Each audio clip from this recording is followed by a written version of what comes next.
Supreme court से बड़ी राहत मिली है और सुप्रीम कोर्ट ने केजरीवाल को अंतरिम जमानत दी है। तो सुप्रीम कोर्ट ने केजरीवाल को अंतरिम जमानत दी है और आज के फैसले पर निगाहें आम आदमी पार्टी की और केजरीवाल की टिकी हुई थी।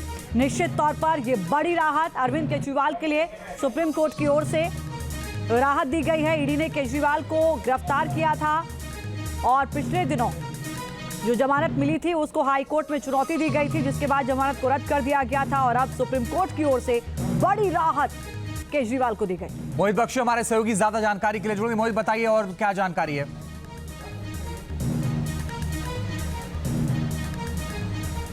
देखिए, दो बड़ी जानकारी हैं। एक बड़ी राहत दी है, अंतरिम जमानत दे दी गई है अरविंद केजरीवाल को, और दूसरी बड़ी बात जो मामला है वो बड़ी बेंच में भेज दिया गया है। यानी कि कई सवाल इस बेंच के सामने थे, डबल बेंच के सामने कई सवाल थे, इसलिए बेंच चाहता है कि आगे उसको बड़ी बेंच के सामने भेजा जाए। अब कौन कौन से सवाल हैं ये लिखित में थोड़ी देर में ऑर्डर जो है वो जब आएगा तो पता लगेगा कि किन पॉइंट्स, कौन से ऐसे पॉइंट्स हैं जिनको चाहता है, दो डबल बेंच चाहती थी कि वो आगे जाएं और बड़ी बेंच पर उसका निपटारा हो। तो तब तक, जब तक बड़ी बेंच पर निपटारा होगा, ईडी के इस कथित शराब घोटाले के मामले में जो है वो अभी अरविंद केजरीवाल को बड़ी राहत मिली है और राहत के तौर पर उन्हें अंतरिम जमानत दी गई है। इसका मतलब समझिए क्या है। इसका मतलब यह है कि जो कोर्ट, लोअर कोर्ट में चल रहा था वो मामला हाई कोर्ट पहुंचा था जमानत मिलने के बाद, उस पर सुनवाई जारी रहेगी। लेकिन ये इस मामले में फिलहाल अंतरिम राहत है। पर अरविंद केजरीवाल अभी जेल में रहेंगे क्योंकि सीबीआई ने भी उन्हें अरेस्ट किया है।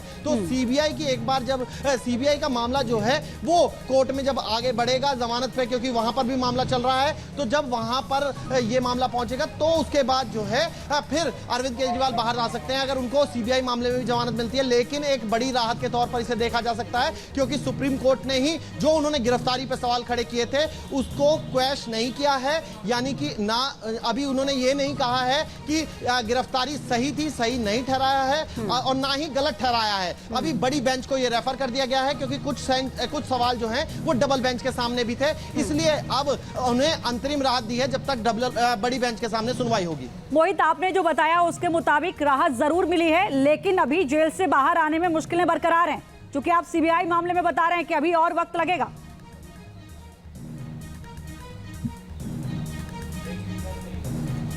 जी बिल्कुल, सीबीआई वाले मामले में जब जमानत मिल जाएगी अरविंद केजरीवाल को तो फिर उसके बाद अरविंद केजरीवाल बाहर आ सकते हैं। लेकिन अभी जो है वो एक तरीके से, देखिए, परसेप्शन बहुत बड़ी चीज होती है। लगातार जो परसेप्शन की बात कही जा रही थी उसको आम आदमी पार्टी तोड़ने की कोशिश कर रही थी कि ये मामला जो है वो भ्रष्टाचार से जुड़ा हुआ नहीं है। अब जब अंतरिम राहत मिली है, कुछ सवाल सुप्रीम कोर्ट के भी हैं, तो ऐसे में पॉलिटिक्स, और आप समझिए चुनाव की जो उल्टी गिनती दिल्ली के वो भी शुरू हो चुकी है। ऐसे में ये घटनाक्रम जो चल रहा है उसको किस तरीके से आम आदमी पार्टी लेगी ये देखना बहुत ज्यादा अहम हो जाता है। और कोर्ट से जिस तरीके से अंतरिम राहत ही है, लेकिन अरविंद केजरीवाल जेल में रहेंगे ये भी अभी स्पष्ट है क्योंकि सीबीआई वाला मामला दर्ज हो चुका है, जिसको लेकर बार बार आम आदमी पार्टी के नेता कह रहे थे कि ये मामला इसलिए दर्ज किया गया है क्योंकि ईडी में राहत मिल सकती है। तो ये सब चीजें हैं जिनका गुणा भाग जो है वो आम आदमी पार्टी करेगी, लेकिन कानूनी लड़ाई जो है वो अभी आम आदमी पार्टी को और लड़नी है। और यहां पर जो है सुप्रीम कोर्ट से एक तरीके से आंशिक ही सही लेकिन राहत मिली है और इस राहत को समझा जाए कि अंतरिम राहत, यानी कि जब तक बड़ी बेंच फैसला सुनाएगी अरविंद केजरीवाल ईडी के केस में बरी हो सकते हैं, लेकिन क्योंकि वो सीबीआई के मामले में भी अरेस्ट हैं तो फिर इस मामले को लेकर जो है वो अभी अरविंद केजरीवाल जेल में रहेंगे। मोहित, एक बात और बताइए कि बड़ी बेंच के पास मामला चला गया है और जब तक कि मामला बड़ी बेंच के पास है तब तक अंतरिम जमानत मिली है अरविंद केजरीवाल को। बड़ी बेंच का क्या मतलब है कि 3 जजों की बेंच अब सुनवाई करेगी, उसके बाद उसमें प्रोसेस ये होगा कि चीफ जस्टिस तय करेंगे कि कौन कौन से उसमें जज शामिल होंगे, फिर ये सुनवाई शुरू होगी।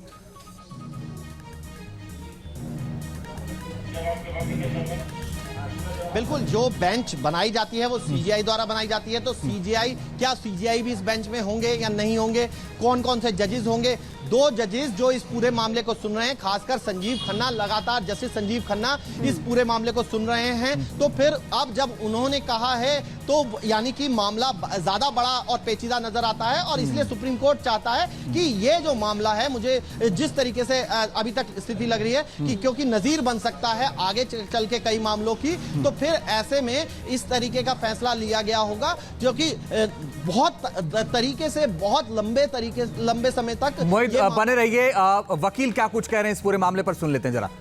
सीबीआई केस में भी केजरीवाल अंदर जेल में है, तो क्या ये अंतिम बेल जो मिला तो अभी सीबीआई केजरीवाल जी अभी जेल में रहेंगे कि बाहर आ सकते हैं, क्या है? केजरीवाल जी अभी कस्टडी में रहेंगे क्योंकि सीबीआई की बेल अभी पेंडिंग है। Can you explain in English about this? The CBI bail is still pending, so until or unless he was granted bail in that, he will remain in custody till that time. So, आप ये judgement को किस प्रकार से देखते हैं? This is a victory. This is a great judgment, and it is a very historical judgment. Kejriwal को supreme court से बड़ी राहत मिली है। सुप्रीम कोर्ट ने केजरीवाल को अंतरिम जमानत दी है। ईडी केस में केजरीवाल को अंतरिम जमानत मिल गई है। बड़ी जानकारी आपको दे रहे हैं, केजरीवाल का केस बड़ी बेंच को भेजा गया। हालांकि सीबीआई वाले केस की वजह से अभी जेल में ही रहेंगे केजरीवाल। तो एक तरफ जमानत जरूर मिली है अरविंद केजरीवाल को, आप समझिए, ईडी केस में, लेकिन क्योंकि सीबीआई वाला मामला भी है और इसी वजह से फिलहाल जेल में ही रहेंगे केजरीवाल। ये बड़ी जानकारी सामने आ रही है जो हम आपको दे रहे हैं इस वक्त अरविंद केजरीवाल को लेकर। ये बड़ी जानकारी, और देखिए अपने आप में ये देखना बेहद महत्वपूर्ण होगा कि अब आगे किस तरह की रणनीति के साथ सामने आते हैं, क्योंकि देखिए कहीं ना कहीं एक केस में राहत जरूर मिली है, ईडी केस में केजरीवाल को अंतरिम जमानत जरूर मिली है, लेकिन क्योंकि सीबीआई वाला मामला भी सामने है, सीबीआई वाला केस है, इस वजह से अभी फिलहाल जेल में ही रहेंगे केजरीवाल। बड़ी जानकारी आपको दे रहे हैं। और देखिए राहत के बाद आपका ट्वीट भी सामने आया और वकील का क्या कुछ कहना है वो भी आपको सुना देते हैं। सुप्रीम कोर्ट ने आज अरविंद केजरीवाल जी को अंतरिम जमानत दी है और ये कहा है कि उनको जो है इस मैटर में अंतरिम जमानत दी जाती है और जो इशू है सेक्शन 19 का और नीड फॉर अरेस्ट का, उसको जो है रेफर किया गया है लार्जर बेंच में।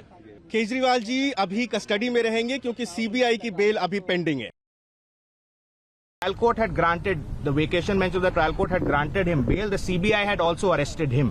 Therefore, he's also been arrested by CBI in a separate, although connected case, but that's technically a separate case. Mr. Kejriwal has initiated proceedings against that also. That is pending and coming before High Court on 17th. So, depending on the outcome of the CBI case, his actual release from jail will depend on that. But insofar as ED is concerned, he is no more required to be in custody as per the Supreme Court order in the ED matter.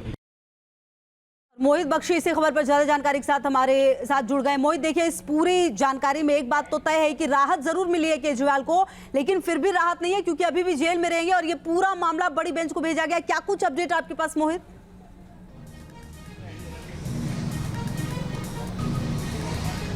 देखिए, राहत है लेकिन रिहाई नहीं है, ये कहा जा सकता है इस पूरे मामले में, क्योंकि बड़ी बेंच को रेफर किया गया है ये पूरा मामला। और मैं आपको कुछ चीजें बताता रहूं, फैक्ट जो है वो बताता रहूं कि कोर्ट ने कहा कि जो गिरफ्तारी हुई है उसको लेकर उन्होंने टिप्पणी करी है और ये कहा है कि जिस तरीके से रखा गया, सुप्रीम कोर्ट ने कहा, क्या क्या कहा मैं पढ़ देता हूं आपको।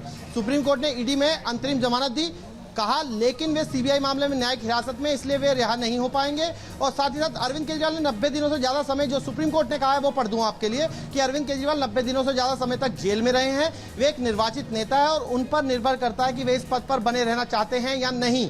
सुप्रीम कोर्ट ने यह भी कहा है कि उनकी गिरफ्तारी को चुनौती देने वाली याचिका को बड़ी बेंच भेजा गया, यानी कि जो बार बार सवाल खड़े हो रहे थे कि वो चुने हुए नेता हैं, वो मुख्यमंत्री बने रहेंगे, उसके बारे में भी टिप्पणी की गई है।